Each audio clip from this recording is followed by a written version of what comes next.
اللہ کے نبی کتنے خوبصورت زندگی کے اصول بتا گیا ہمیں.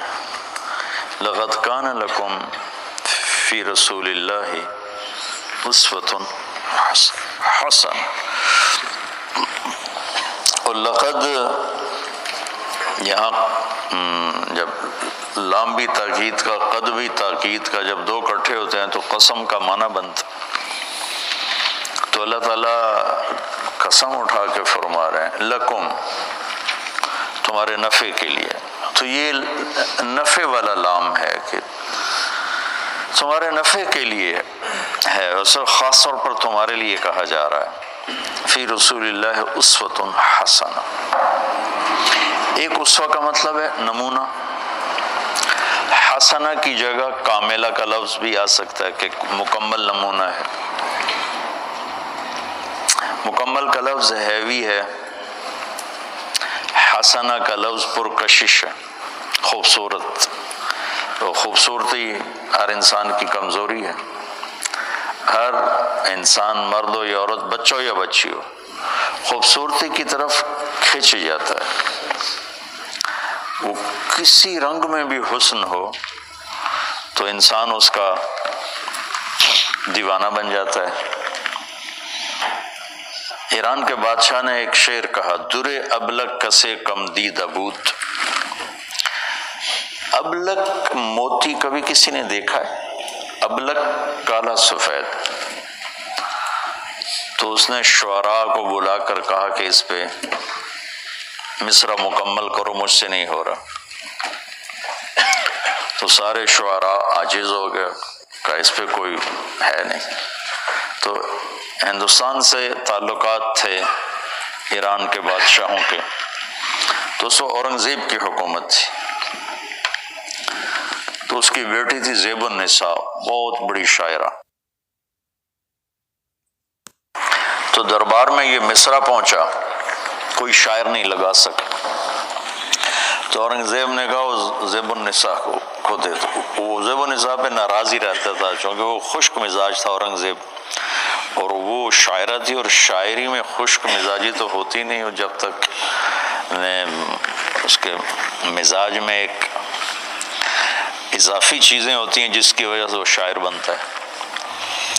تو اس کے سامنے مصرع پڑھا گیا، درے ابلک کسے کم دید ابوت. تو اس نے بغیر سوچے کا ولے اشک بتان سرما آلود.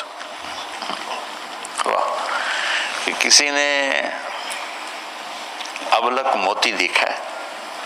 تو اس نے فوراً مصرع جوڑا، ہاں معشوق کی سرمگی آنکھ کا نکلا ہوا آنسو. تو کمال ہے. اب یہ ایسا حسن تھا کلام کا کہ بادشاہ نے جب یہ سنا تو وہ پاگل ہو گیا. انہوں نے کہا میں زیب النساء سے ملنا چاہتا ہوں. یہ بتا رہا ہوں کہ حسن کسی چیز میں بھی ہو تو آدمی کھنچتا ہے. انہوں نے کہا میں زیب النساء سے ملاقات کرنا چاہتا ہوں. وہ مجھے کہے گی تو میں وہیں آ جاؤں گا کہ میں ایسی شاعرہ کو دیکھنا چاہتا کہ اس نے کتنا خوبصورت اسلوب اور تشبیہ اور کمال کر دی. تو زیب النساء نے پھر شعر لکھ کر بھیجا، در سخن من مخفی منم چون بوئے گل در برگ گل. میں اپنے کلام میں اس طرح پوشیدہ ہوں جیسے پھول میں خوشبو پوشیدہ ہوتی. ہر کے دیدن میل دارد در سخن بیند مرا. جسے مجھے دیکھنے کا شوق ہے وہ مجھے میرے کلام میں دیکھ لے. ہر کے خواہی میل دیدن، ہر کے خواہی میل دارد در سخن بیند مرا. فارسی بھول بھلیاں ہو گئی، اتنی پڑھی بھی نہیں تھی. ہر کے خواہی میل دارد در سخن بیند مرا. جو چاہتا ہے کہ میں دیکھوں تو مجھے میرے کلام میں دیکھ لے. میں نے ایک چھوٹی سی مثال دی ایسی اچانک. تو انسانی فطرت ہے کہ خوبصورتی اس کو پکڑ لیتی ہے.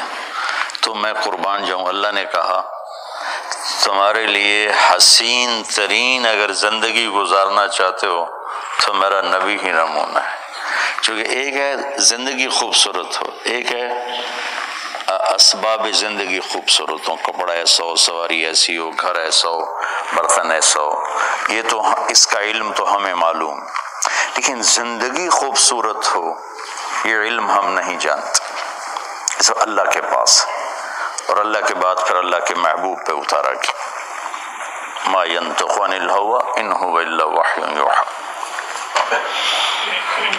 تو ایک ہماری کمزوری ہے حسن پرستی، تو اللہ نے اس لحاظ سے اتنا خوبصورت لفظ استعمال فرمایا کاملہ کی بجائے، مکمل ایک وزن ڈالتا ہے کہ میں مکمل ہونا پڑے گا، اور حسن، حسن کا ہر کوئی دیوانہ ہے،